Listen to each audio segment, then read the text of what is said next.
You look like Talia.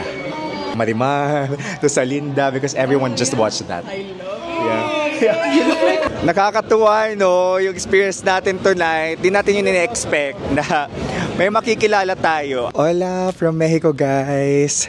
This is Dave, the Curipa Traveler. And for today's video, actually abot na to ng tonight. Iniisip ko mag-tour around tayo dito sa Roma Norte area, dito sa Mexico City. So it's one of the trendiest neighborhoods in the city. Yung accommodation natin ay nandito sa Roma Norte.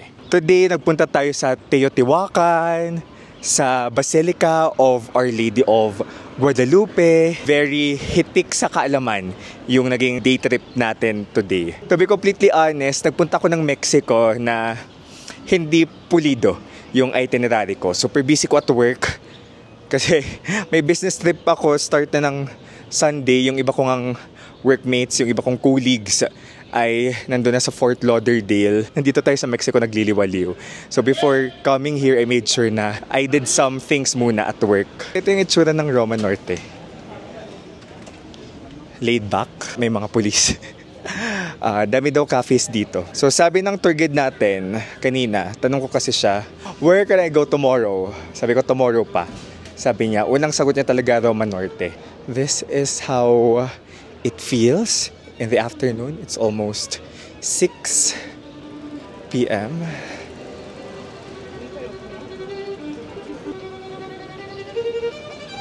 Wow. May mga tindahan din dito. Kano kayo mga jacket dito? Ayoko na nga mag-attempt. Feeling ko mahal. If you guys will travel in the Philippines, in the US, in Mexico, kasi galing tayong US before magpa-Mexico, you can book your activities, travel items, eSIM via Klook, and just may promo code DaveGinoKlook para maka-discount kayo. And sa Agoda naman, it's Dave Agoda. Ang ganda naman dito. Tapos may mga pogi. Oh my gosh. Tapos Agoda, Dave Agoda, para maka-discount din kayo sa Agoda, 10% off ate. Comment ko yung link sa baba.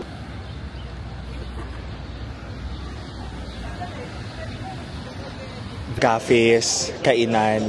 I love Roma Norte.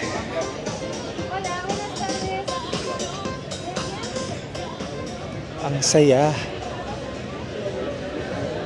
So tip, napanood ko sa vlogs, kung saan may pila, pila din tayo kasi for sure masarap. May mga souvenir talaga.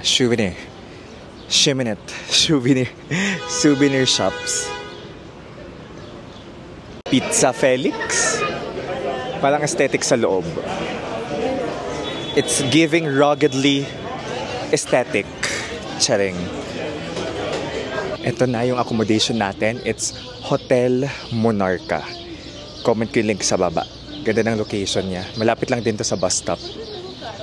Public transport.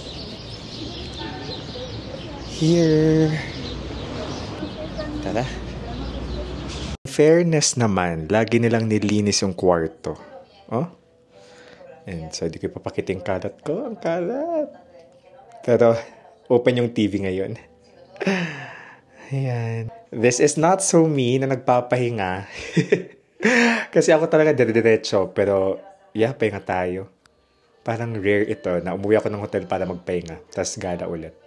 So, anong oras na ba? It's exactly 6 o'clock. Labas tayo siguro ng 6:30. Nood tayo ng TV, oh. Look. It's 8 p.m. 2 hours din tayo nagpahinga. Deserve naman ng paa ko yun. Kasi masakit na siya. Pati yung tuhod ko. Ito yung isa sa mga sikat na churro places dito. Parang gusto kong kumain dyan before tayo umuwi. Hindi, pumunta ng US ulit. Tara, may pupuntan tayong lugar na famous Mexican restaurant. Kasi may gusto akong kainin na dish. Nakalimutan yung pangalan, starts with letter P. Ito na, we made it. Nasa 6-minute walk lang from our hotel.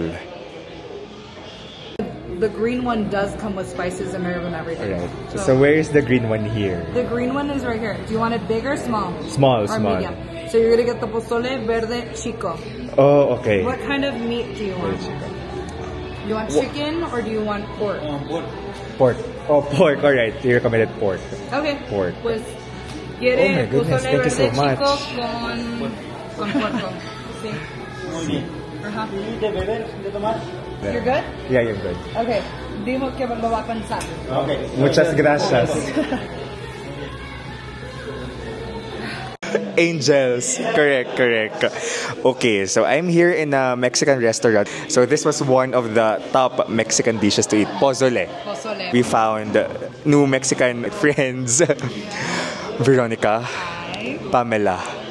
So you guys are from I'm Mexico. from LA. Pamela is from Mexico. Mexico City. born and raised. How about you?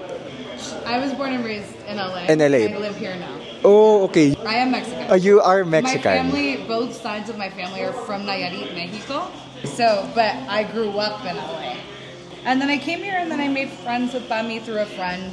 So it's been nice. How many years have you been friends? We've been friends months. A couple months. The energy is Yeah, it shows. So she speaks Spanish mostly. Oh. So she can understand you, but she'll have to Ajá. tell you in Spanish. I tried. Yes, yes. No sé, es que mi inglés no es muy bueno. Oh. But I No, tried, I you learned, try English. but practice. Yeah. Yeah, it's okay. I think I've been saying this a lot. Language is not a barrier. So the universal language is kindness. Yeah. So just like this.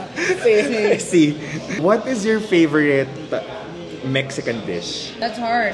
Like, there's so many good dishes. You have no idea. It depends on So, like the mood. I'm alright. gonna say ceviche. Ceviche. Ceviche. Ceviche What de kind of pescado. dish is that? Fish It's food. mariscos. Seafood. Seafood. Is it fish? It's fish. They have shrimp. Yeah. How about you? What's your favorite Mexican dish? Carne asada y chilaquiles. Oh my gosh, may Filipino brain. Carne asada Carne asada. And chilaquiles. and chilaquiles. Chilaquiles. What is chilaquiles? So you're gonna fry, Ajá. Oh, Tortillas. tortillas. yeah, With sauce. in oil. Uh-huh. And then you put salsa. Cream, cheese, Uh-huh. Oh, okay. onion, Chilaquiles. chiles. Alright. New word, bohemian lifestyle. Yeah. So you travel a lot.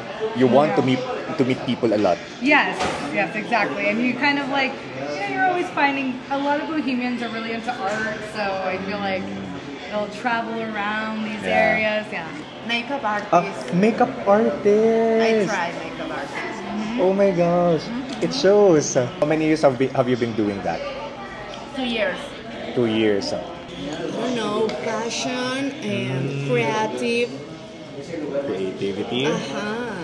Total. You just like making people beautiful and confident about Maybe themselves. también terapia, ¿no? Therapist. Therapy. For me, It's a therapy therapist. for you. Yeah. It's very low stress. I love it. So you're doing something that you love. This is not in my bingo card. Like today, I'll meet you guys. So. Oh, no, I know. Serendipity. What's supposed to happen is happening, you know? Create schedules, things like that. Nothing like too insane. Then I did end up like producing my friend's show, which is on YouTube. It's delicious and hot. Why is this green? Because of the avocado? Hoja santa. Hoja santa. Hoja santa. Is it a leaf? A leaf. A leaf. Alright. Hoja santa. You Okay. also share on Facebook A lot. your Yeah. videos. My videos, Oh. like whatever comes to my mind. Okay. It's also a therapy to me.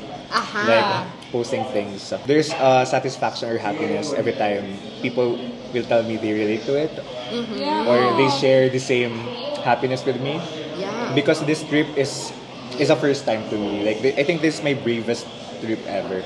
Like New York, Washington D.C., Virginia, Mexico, then back to US, and they always share the excitement. Like they've been looking forward for the vlogs. And then of course my feeling just did this actually because I just want to have a repository, like a collection of my memories Yeah. online. You look like Talia. You know her? So sweet. Is she still famous in Mexico? Sí, todavía está famosa también. Pamoso? Correct, Pamoso? Pamosa? Famosa. Famous. Famosa. She's really big in the Philippines. Like, when she arrived in the Philippines, it's like a Michael Jackson arrival. Oh, She's that big in the Philippines, Talia. Marimar, Rosalinda, because everyone just watched that. I love Yeah. You look like her. You look like her. Alright. Ito pala yung name ng restaurant. It's Pozoleria to Ixla or Restaurante to Ixla. I'm not sure kung tama pronunciation ko. They close at 10 p.m. Kung sa Roma area ko nagsastay. Nabasa ko kasi sa reviews, isa daw to sa mga, ito yung pinaka, sa Reddit, ito yung masarap nilang kainan ng pozole. So yung pozole, that's a nice dish. So sinerch natin kanina, isa to sa mga dapat nating matry dito sa Mexico City, okay? No, de verdad no. Ahorita vemos. Ahorita lo que... Nasa 273 pala yung pagkain natin kanina. Okay na, masarap, busog. It's a heavy meal, yung soup. Nakakatuwa, no? Yung experience natin tonight. Di natin yung in-expect na may makikilala tayo. Ang bait. Sobrang core memory, yung na-meet natin si Veronica at Pamela. Si Veronica, napaka-friendly niya. Tinulungan niya ako kasi nahihirapan tayo magipag-communicate sa staff kanina sa restaurant. Nakita niya struggle ako, pero tinulungan niya ako. Nakakatuwa. We had conversations and I felt like we connected. Yan yung nakakatuwa sa travels. We get to meet new people and see the genuine kindness even from people we just, met. Wala, nakakatuwa na na-experience natin to. Mexicans are indeed friendly. Namiss ko tuloy si Diana. Nakwento ko kay Pamela at Veronica na yung naging BFF ko talaga nung nag-Korea tayo with other content creators ay si Diana ng Mexico. Kaka-inspire, maging mabait yung mga ganitong moment na tinutulungan tayo. Talagang pinaupo tayo sa table nila. So nagpicture na rin kami kanina before umalis. Nandito tayo ngayon sa Avenida Obregon. So sabi kanina ni Veronica tapos Pamela, ito daw yung main street ng Roma Norte. Kaya kung makita natin ang daming kainan dito. Ngayon ko lang na-realize guys, yung Obregon na street, ito na rin pala yung street ng accommodation natin. So same resto yung nilakaran natin kanina. Kasi sinasabi ni Pamela at Veronica na ito daw talaga yung main street ng Roma Norte. So tama nga, vibrant at night. Ang daming bars, ang daming kainan, restaurant. Ito yung pinipilahan dito, yung nakita din natin kaninang pinipilahan. Taqueria Orinoco. Siguro bukas kain tayo dyan. Haba ng pila, oh. I love our accommodation. Kasi nasa main street talaga siya ng Roma Norte. Here's a cute cafe. Bookstore siya and at the same time cafe. May Japanese resto dito. Brazilian Boteco. Di ko alam kung anong ibig sabihin ng Boteco, pero Brazilian Boteco. Ito may mga ganitong carts. Tortas. 46 to 42 Mexican pesos. Nasa 130-ish Philippine pesos. Same yung Mexico tapos Philippines na pesos yung tawag sa currency. Ito ang Roma at night.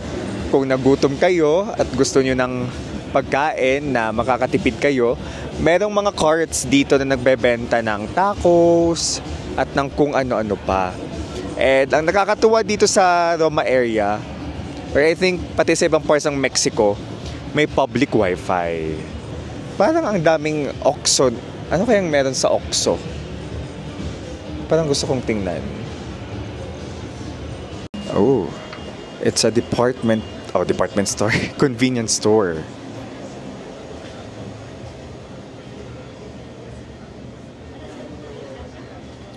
Ayan siguro yung mga junk foods na Mexican brands. Ito yung kanilang mga juice. Parang pwede siyang pang dalawa. Meron dito mga pang laba. Ito na yung mga drinks. Meron ditong tinapay. Ito may tinapay.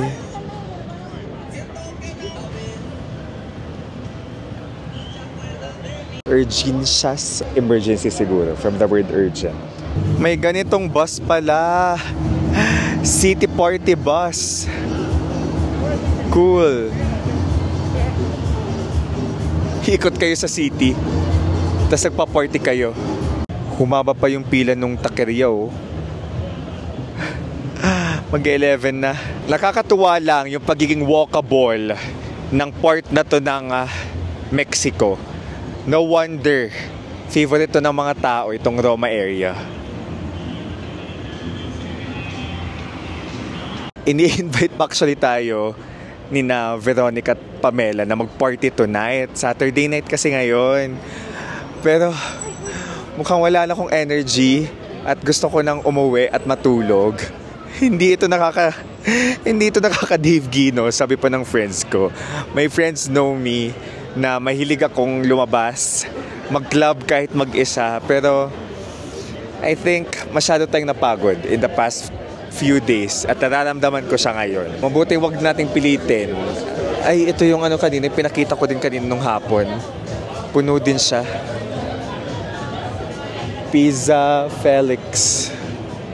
Thankful ako kasi nakakilala tayo ng ganong tao, diba? Very trusting. Nilagay pa tayo sa guest list. So mukha naman siguro ako mabuting tao, no? For them to let me join sa party nila with friends. Sabi pa ni Veronica, i-chat ko lang daw siya kung okay na ako kasi may car yung friend niya. Pwede akong sumabay.